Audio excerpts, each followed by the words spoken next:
What's up everybody? Welcome to the Neighbor's Kitchen. I'm Danny and today we are tackling homemade pizza crust.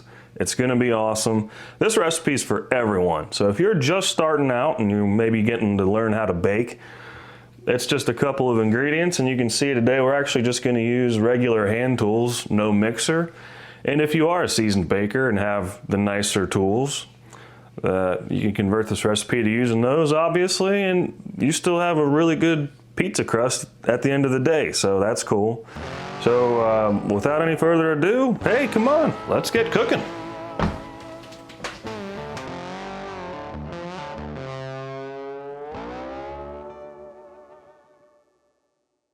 All right, so if you're joining me for the first time today, usually I like to do a voiceover with my videos, but because I want to show you just how easy this is, if this is your first pizza crust recipe, we're gonna go real time here. I'll still cut it out and make it as short as I can for you. So the first thing we're gonna do is we're going to start out by adding all of our liquids that are in the recipe, and we're gonna let it sit for a couple of minutes.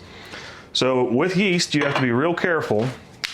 This is the yeast we're using today, by the way. It's nothing special, it's just active dry yeast, and the standard size packet is all we need for this recipe. However, the water temperature really matters. We want to activate the yeast without killing it. So about 110 degrees is about as hot as you want to go. So what you can do is actually use your quick read thermometer, and that actually cooled down all the way. So we're gonna have to go ahead and get it from the tap real quick. I'll be right back. You want 1 1/3 cup water. All right, let's see where we're at here. We're just above, we're at 102, so that'll work just fine. All right, so we are going to need one additional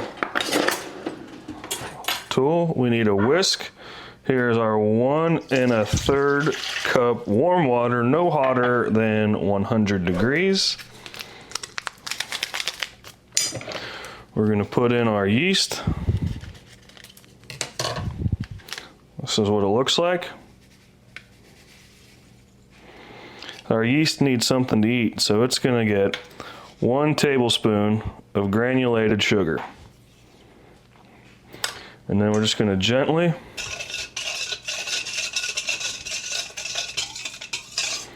whisk it together. You don't have to go all Monster Max on it, but you do want it to be all dissolved like that. All the granulars are gone. Okay, so that's step 1. Mix it all together. You want to grab a clean kitchen towel and you want to cover it because we don't want any unnatural bacteria getting in there. We're trying to keep this contained to be the right thing. The sugar is necessary. Don't skip that. That's actually yeast food. Does not really add a whole lot of sweetness to the actual dough. So we're gonna set a timer for 5 minutes and then we're gonna keep going. Okie dokie. All right, so it's been 5 minutes. It kind of smells like a brewery in here, and that's how you know you're doing it right. So let's go ahead and take this off, and you can kind of see it's changed color a little bit. Kind of looks like there's some aeration in there, and that is correct. So now we're gonna add the rest of our ingredients. 2 teaspoons kosher salt. If you don't have kosher salt, use 1 teaspoon of table salt. We're gonna add that in. It needs 2 tablespoons of oil, and we're just using a cold pressed olive oil. There's 1, 2. And now it is time for our all-purpose flour. 3 1/2 cups. This is unbleached. Do not use bleached with this recipe. It won't work. Apparently there's something different about the proteins and you need a different amount of water. So set yourself up for success. And with this recipe, stick with unbleached. I'm not a chemist, but I know that this process is supposed to be pretty daggone close for it to work right. So there's 1, 2, 3, and 1/2. And that is all of our ingredients. And if you're not using a mixer, I like to use a big, heavy, sturdy spoon, and we're gonna mix it all together.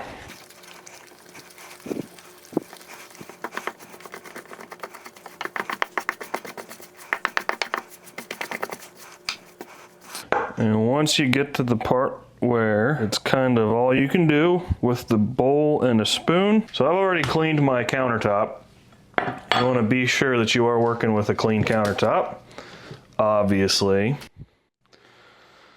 And we're just going to coat us up a surface here. They do make special sifters for this, but I don't own that. And at one point, I got to stop hauling stuff home. I already need a bigger kitchen. So we want to coat our hands as well.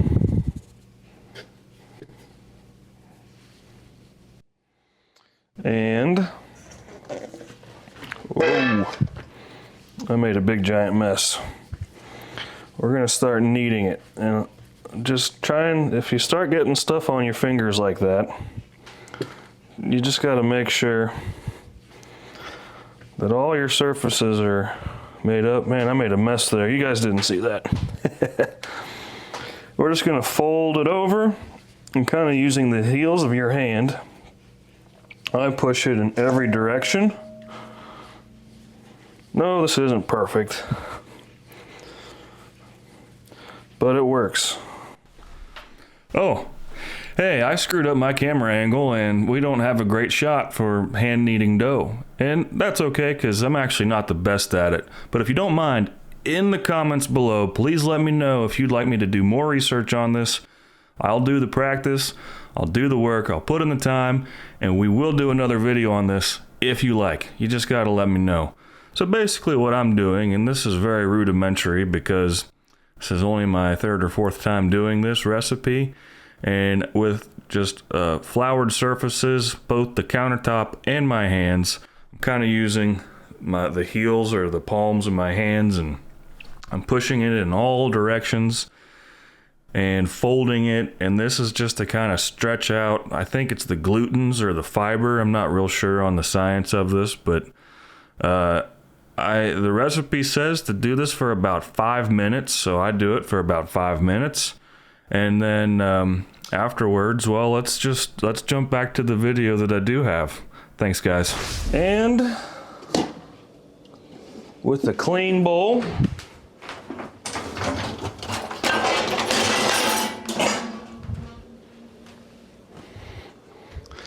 you're gonna want to grab enough olive oil to coat it real well. And actually,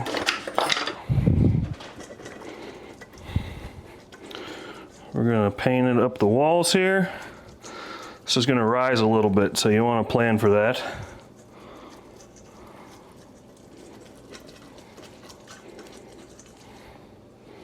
I like it.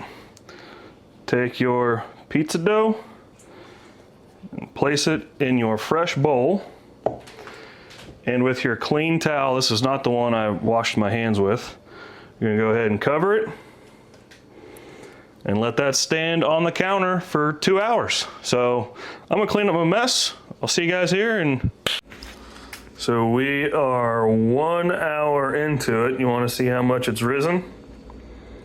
Ooh. Yep, looking pretty good. All right, now at this point in the recipe, the pizza dough is complete and you can do whatever you want with it. I do believe you're supposed to kind of poke at it or punch it to release any air bubbles, and the way I understand it, what we're looking for is you don't want it to spring back up to its original form. So real quick, we're just gonna go through how I roll this thing out into a pizza crust. And with a floured surface and floured hands, I'm gonna set it down. And for the record, I don't know if I mentioned this recipe will make about 2 12-inch pizzas. So I'm gonna take half of it apart and just making sure for non-sticking compliance here, or whatever the right words are, we're gonna go ahead and start molding it out. And what I have found is the key to trying to get this as round as possible is keep everything at about the same thickness. I did pick up this little rolling pin and just lightly flouring it. I'm gonna very lightly, I'm putting very little pressure into it, and you see how it is not kind of running back into itself a whole lot? I believe that's what we're looking for. And it's at this point This is, I don't know, my 7th or 8th pizza in testing for recording this episode. I have no idea how these pizza places who make their own dough get it so perfectly round. Good for them. So we're just going out here and we're looking for it to be about a little more than 12 inches or so, because I am going to fold the outskirts onto each other to kind of make the crust. See, right there like that.